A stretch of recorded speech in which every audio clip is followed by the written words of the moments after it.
வணக்கம். பாலமுருகன். அண்ட புழுகை சொன்னானா ஆகாச புழுகை சொல்றது எல்லாமே பொய்ன்னு. அந்த மாதிரி இந்த பெலிக்ஸ் ஜெரால்டுங்கிற ஒரு கேடுகட்ட எச்ச பொறுக்கி பொய்யிலேயே புளுத்த பொறுக்கி இன்னொரு பொறுக்கி இருக்கா சவுக்கு சங்கர்னு சொல்லி ஒரு புரோக்கர் பொறுக்கி அந்த பொறுக்கி சொன்னது எல்லாமே பொய் அப்படின்னு சொல்லி இப்போ ஒரு ஒப்புதல் வாக்குமூலத்தை சொல்லி சோசியல் மீடியால நல்லா வாங்குன்னு வாங்கிட்டு இருக்கான்.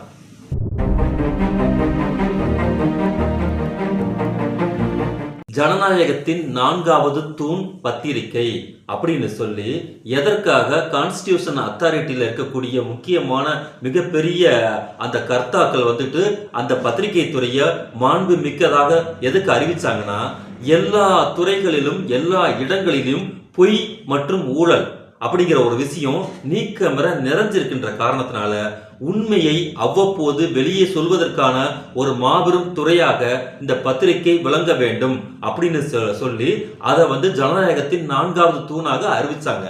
ஆனா இந்த கேடுகட்ட எச்ச பொறுக்கித்தனமான இருக்கக்கூடிய இந்த சில்லறைக்கு விலை போகக்கூடிய இந்த கோடி மீடியாக்கள் எல்லாமே அதிகார வர்க்கம் இருக்கு பாத்தீங்களா, பாசிச வர்க்கம், அதிகார வர்க்கம், இவை அனைத்துக்கும் விலை போன ஒரு கேடுகட்ட ஒரு ஒரு ஒரு துறையாக மாறி பல ஆண்டுகளாச்சு.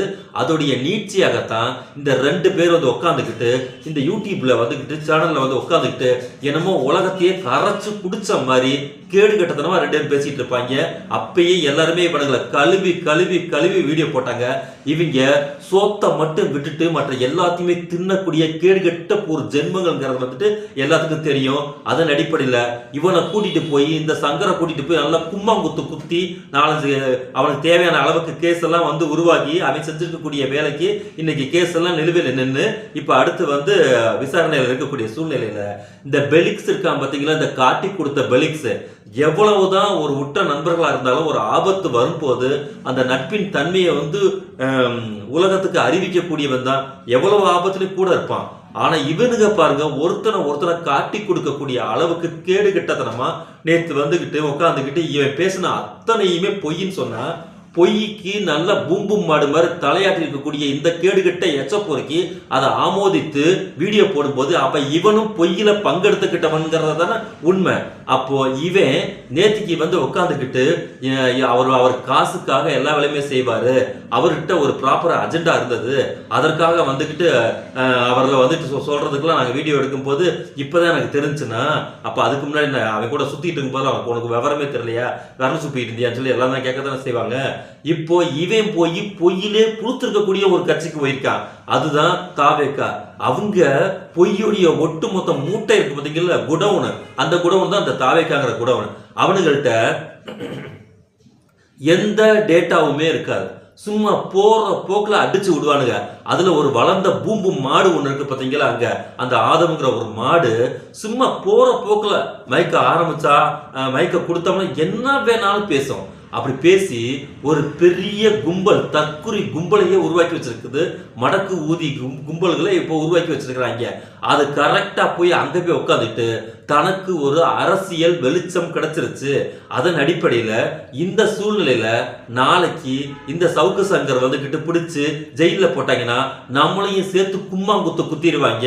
அதன் அடிப்படையில போறதுக்கு முன்னாடியே, அதாவது போயிட்டு உள்ள உட்காந்து சாத்துன்னு சாத்துறதுக்கு பிறகு வெளியில வரக்கூடிய வாக்குமூலம் உண்மையாக இருக்கக்கூடிய சூழ்நிலையை விட இப்போ முன்னாடியே இவன் கெட்டவன், இவன் அயோக்கிய பைய, அதனால அந்த இடத்துல நான் யோக்கியன், எனக்கு ஒண்ணுமே தெரியாது, நான் வாயில விரல் சூப்பின பப்பா, அதனால என்னைய விட்டுருங்க, அவனை குடிச்சிட்டு போய் உம்மா குத்துங்கன்னு சொல்லிட்டு ஒரு மீடியால ஒருத்தன் காட்டி கொடுக்கக்கூடிய கேடுகட்ட வேலையை அவங்க செய்யறாங்கன்னா இவங்களுடைய நட்பும் இவங்களுடைய அணுகுமுறையும் இவங்களுடைய துறையுடைய வெளிப்பாடும் எந்த அளவுக்கு அயோக்கியத்தனமாக இருந்திருக்கும் அப்படிங்கிறதுக்கு இவங்களுடைய பேச்சே ஒரு சான்று.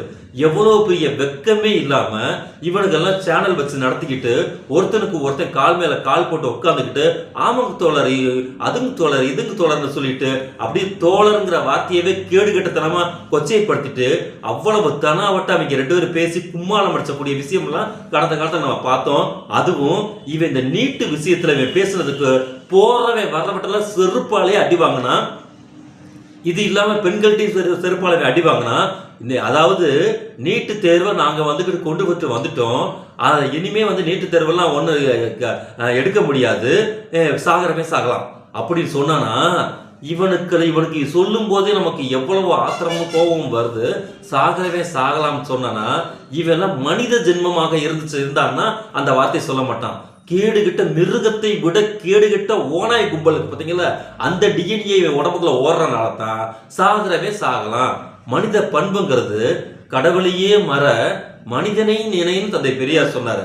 கடவுளையே மறன்னு அவர் நிற்கவே இல்லை. மனிதனை நினைன்னு எதுக்கு சொன்னார்னா, எல்லா சூழல்லையும் ஒரு மனிதன் 6 அறிவு படித்திருக்கக்கூடிய ஒரு மனிதன் துன்பப்படுறானா, அதே 6 அறிவு படித்திருக்கக்கூடிய இன்பமா இருக்கேன் அப்படி சொல்றதுக்கு முதல்ல அவன் வெக்கப்படணும்.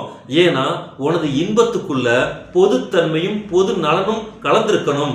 அதுதான் எத்திக்ஸ் சொல்லி இந்த உலகத்துக்கே தந்தை பெரியார் புதிய விளக்கத்தை கொடுத்து, மனிதன் பிறப்பது என்பது தனக்காக வாழவில்லை, மற்றவனுக்காகவும் வாழ வேண்டும் அப்படின்னு சொல்லி ஒரு தத்துவத்தை சொல்லிதான் மனிதனை நினை அப்படின்னு சொல்லும் போது, நாம் அனைவரும் எதற்காக இந்த பொது தொண்டை நாம் செய்கிறோம்னா, மனிதனை நினைக்கணும். ஒரு மனிதனுக்கு ஒரு மனிதன் ஆபத்து உண்டாகி இருக்குன்னா, அந்த ஆபத்துல இருந்து அவனை பாதுகாக்கக்கூடிய கடமை இந்த மனித தன்மைக்கு இருக்கு, அந்த மனிதத்துக்கு இருக்குங்கிற ஒரு தத்துவத்தின் அடிப்படையில் தான் நாமெல்லாம் இன்னைக்கு நம்ம ஒர்க் பண்ணிட்டு இருக்கோம். இன்னைக்கு கூட காலையில 10 மணிக்கு நீட் எக்ஸாமுக்கு பேராமெடிக்கல் வரைக்குமே நீட் எக்ஸாமை கொண்டுட்டு வந்திருக்கக்கூடிய கேடுகட்ட இந்த ஒன்றிய அரசு இருக்கு பாத்தீங்களா, அதனை எதிர்த்து ஆசிரியர் கி வீரமணி திருச்சியில இன்னைக்கு ஆர்ப்பாட்டம் நடக்குது. ஆர்ப்பாட்டத்துக்கு நம்ம போறோம். அப்போ ஒவ்வொரு முறையும் யாருக்கோ விருந்து அப்படி நம்ம இல்ல, முதல்ல இவனுங்க எம்பிபிஎஸ்க்கு தான் பிடிஎஸ்க்கு தான் நான் நீட்டா கொண்டுட்டு வருவேன் சொன்னவனுங்க இப்ப மெதுவா அந்த பாம்பு அந்த தீ வச்சிருக்கக்கூடிய அந்த தீ 2வது வீட்டுக்கு வந்திருக்குதா இல்லையா?